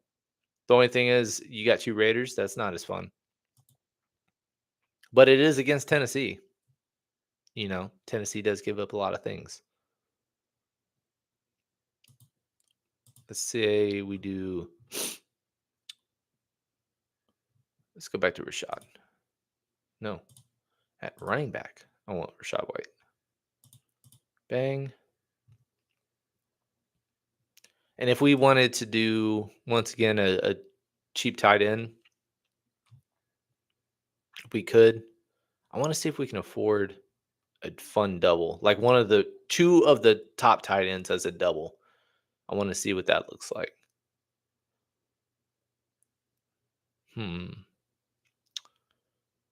Let's say we went down from JSN, went to Emeka Buka. And instead of Rashad White, we went to Quinshon Judkins. It's 49. I mean, that's enough for Tucker Kraft if you want to consider it that. Excuse me. I was thinking of the better opportunity being like a Jake Ferguson or a Trey McBride. Let's say we go down from Jacobs. There is no correlation with the Green Bay play. That is scary. Actually, no, that's a bad idea. Bad idea. Bad idea. $4,400 left. What do we want to do?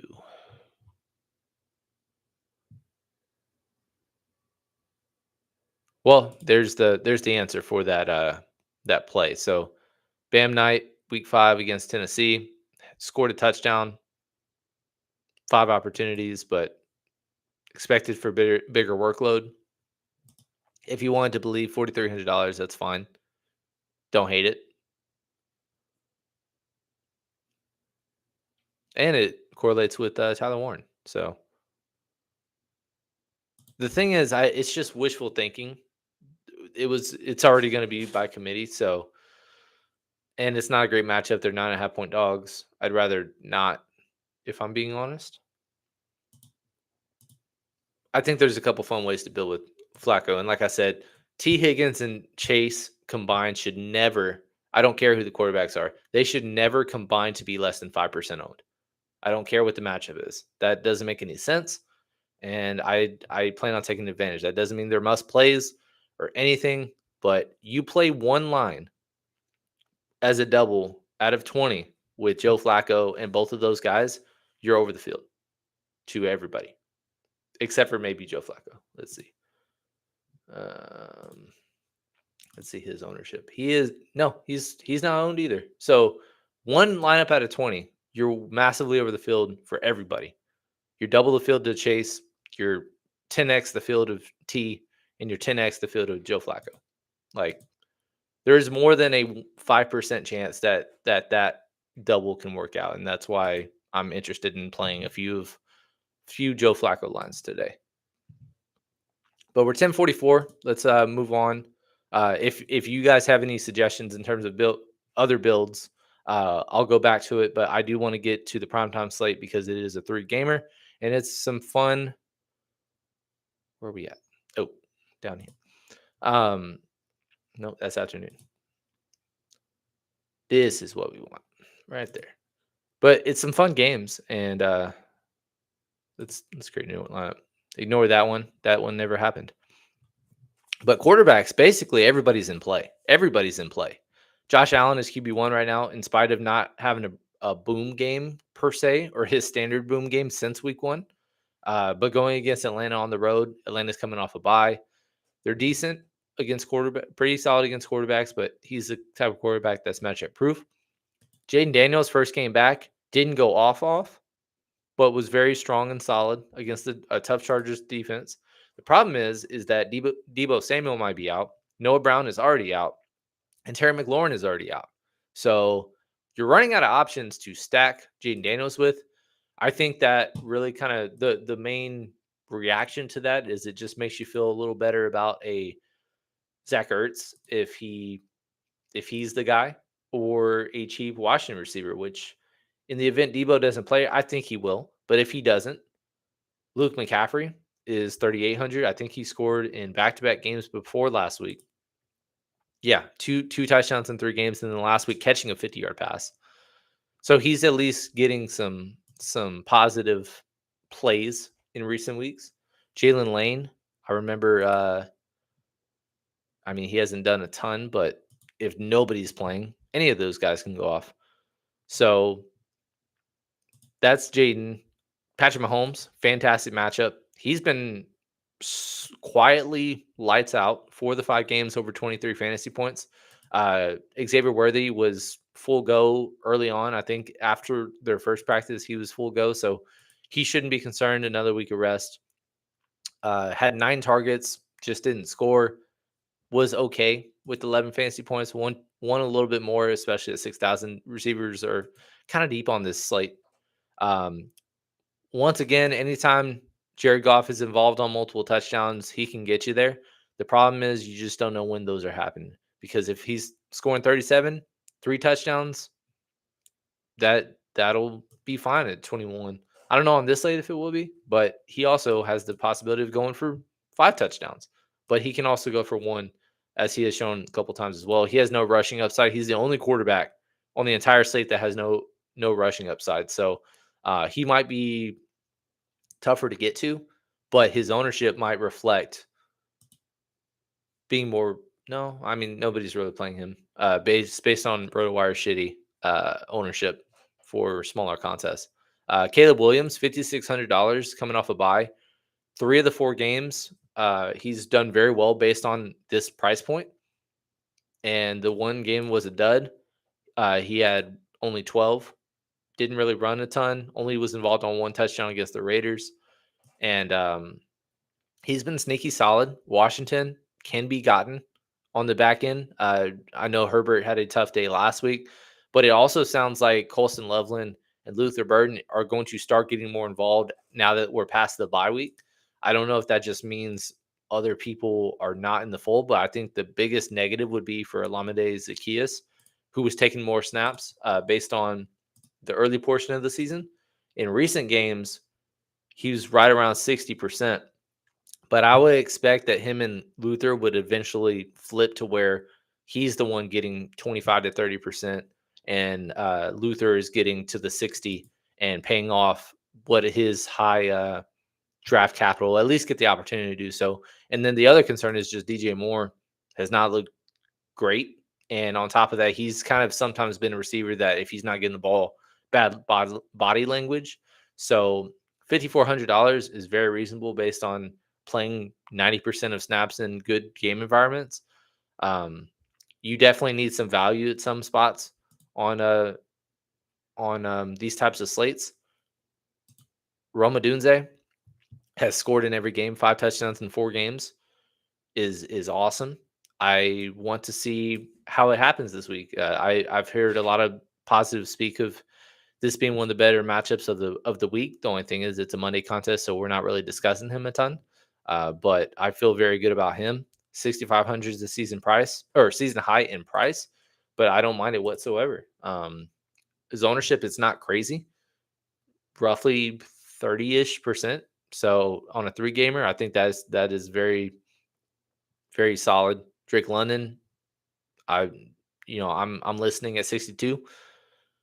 Yeah. And then in terms of the last quarterbacks in, you got or the last one of the bunch is Michael Penix, $5,000. He's the cheapest. Last week he was our puke stack, or at least the last game he played, pardon me. Going for 300 plus yards, 2 touchdowns, threw one to Kyle Pitts, who's been pretty strong through the first month of the season for him. And then Drake London had a boom game as well. I think he eclipsed 100 yards. Yeah, 8 for 110 and a score. And then Bijan goes off again. He's, obviously as advertised this year, 2 of the 4 games he's gone over 100 receiving yards. One of the other games he went over 100 rushing yards. So if he is one of the few with the 100+ yard upside at both receiver and running back, I think that's pretty studly. Only 2 touchdowns though. So his only game he did not pan out per price was this game when they lost 30-0 and it was a negative game environment, but it was one of his another efficient game where he had a quiet 111 yards, which I think is his lowest of the season. So at least 110 all-purpose yards every single game. $8,200. There's Buffalo spots this year where they've allowed running backs to go off. He's probably going to be in any prime timeline that I build, so I'll just do that. And again, if you, we'll probably wrap it up after this. But if you do have any builds that you want to try to look at with this contest, just let me know. We'll probably dip out of here about 11 o'clock, finalize some lines, and then I'll get those to you guys in the Discord if you follow along at all. Show you my exposures and final spots for early only and stuff like that. But with this build, I want to start with the Patrick Mahomes build. Once again, Detroit, their top 3 corners out for the foreseeable future. And so I think this is a great spot to target in a not a must win, but it's a game that is probably the highest scoring total on the slate. If I pull that up, it is.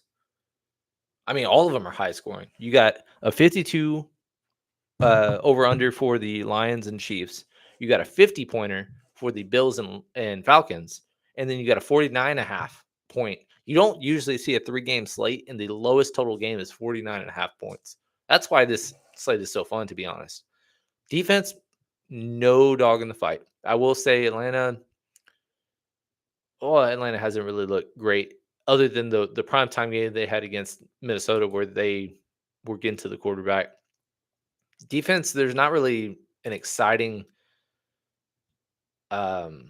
spot to look. I think probably the Bears are my favorite, and that's mainly because Washington missing multiple skill players. 3 of the 4 games, even though people are saying that their defense has been awful, they've had at least 10 fantasy points in 3 of those 4 games. The one they didn't, it was against the Lions. Lions are going to shit on a lot of teams defensively this year, so that was a bad game, but other than that, at least 10 fantasy points in all 3 of the other games. And against Washington, technically lowest total on the slate, second cheapest defense. I don't mind doing that. And on top of that, if there's a team of skill players that I'm not going to be playing, I'm probably going to be playing the least amount of Commanders players compared to every other team. Double tight end, I think, is strongly in play on this slate. Dalton Kincaid, I guess we were just a year or 2 early because he's been awesome. Has had 3 touchdowns in 5 games. The one of the other games that he did not went for over 100 yards. I think that was a season or a career high. But $4,400, he's a true questionable. And so if he does end up being out, Dawson Knox, where is he? He's probably way down yonder. Yeah, $2,500 for Dawson Knox. So if he's out, play if then statement. There's 2 games tomorrow night. You save $1,900 and you can maneuver around with a lot of skill players to afford. So I don't mind that at all. Travis Kelce having a season best performance and then dipping in price. So $4,100. If you're going to do a double with Kansas City, it probably starts with that. I might like to get a little different, but we'll just kind of see what we end up doing.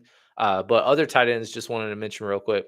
Zach Ertz, again, he's going to project really well if he's by default the only healthy, starting skill player, other than JCM.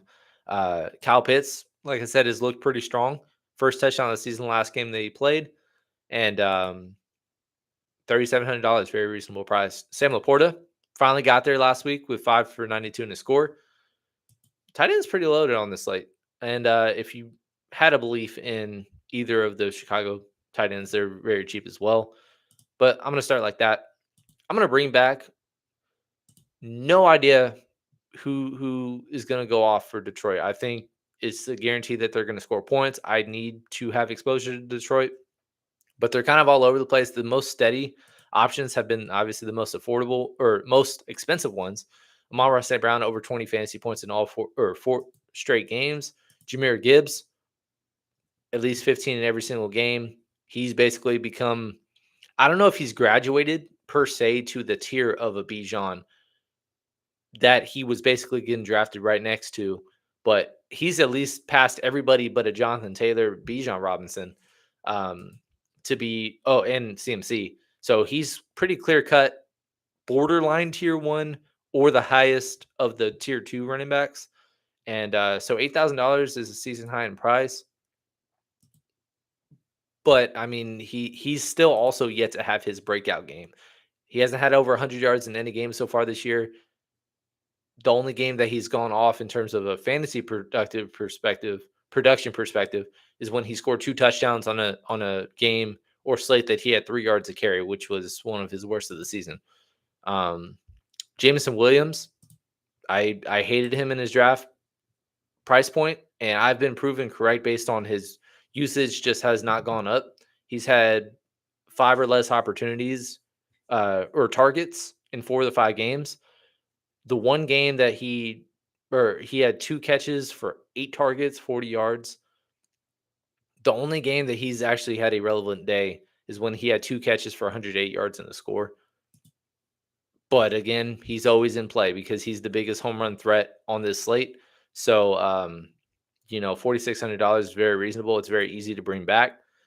With this Kansas City double, it just doesn't make you feel good because of the lack of opportunity that he's had. But let's throw in Jahmyr Gibbs. I'm going to try to fit Roman a line if I can. It's $4,000 per. And like I said, it's really tough. But double tight end is in play. Down here, Tyquan Thornton has been awesome in 4 straight games. 4 straight games, at least 8 fantasy points, has 3 touchdowns. Last week, even with Xavier Worthy returning, 3 catches, 5 targets, 90 yards. Let me pull up his snaps real quick. He pulled in 45%. So it's not exciting, but it's there. And so whatever. Let's say last 2 guys in. Let's go down from Jahmyr. We'll put in JCM because Chicago's been bad against running backs. And he finally had his breakout game where he had a good workload. 150 all-purpose yards and 2 touchdowns. By far his season best game with 31 fantasy points.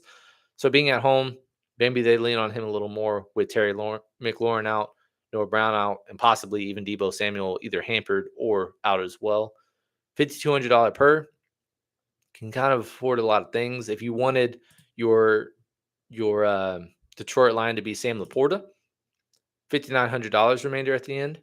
Or you can go to Jameson Williams, 46. That once again, 5,900. That's enough for DeAndre Swift. A David Montgomery, who has been awesome in 2 of the last 3 games. He had a passing touchdown last week. So they're still using him, but he had a season best in terms of usage, 19 opportunities last week. $5,500. I don't think his price is ever just going to go back to the 6,500 range it was the recent couple of years based on his role now. See if we can afford a Monra. No. Ooh, it's tough. Tough to do so. It's tough to afford a Monra just because of the other receivers. I probably want to play these two receivers in most of my lines, especially if I'm doing a Mahomes build. So with that said, you probably have to do a mid-tier bring back, whether that's Jameson Williams, Sam Laporta at the same price, or what have you. Let's pull out Ja'Cory Crosky Merritt. Let's see if we can do that, because at least there's some cheaper receivers you can try to afford, or double tight end, like I said. Zach Ertz. Say Zach Ertz is your one Washington Redskin, or I'm sorry, Commander. That's fine. Take out Jameson since you have Jahmyr Gibbs in there. Luther Burden, last guy in, very low owned. Or instead of Luther Burden, you go down to Tyquan Thornton, who's been pretty strong. $4,000. Nobody's really going to play him because of the skill players on this slate. Go up to Sam Laporta. You got 2 Lions, but you got a double Kansas City play. That's fun as well. All right, guys. Well, it is 11 o'clock on the dot. I can't thank you enough for being here with me this morning, going through the slate. We actually had a bunch to react to, so it's a whole lot of fun. Got an hour before lock today. I'm gonna get out of here, finish my final lines, and then I'll send you my final looks and ownership exposure in the Discord. If you guys wanted to follow along, it is in the description. So can't thank you enough, guys. Appreciate y'all. We have a whole lot of content we're coming out with this week, especially after a wild college football season or college football weekend. And we got some power rankings that we got to recap and do because we're third through the season. We've got some, and then we got to break down some more looks for next week. So can't thank you enough. Let's make some money today. Let's have some fun, watch some good football, and we will see you guys on the next one.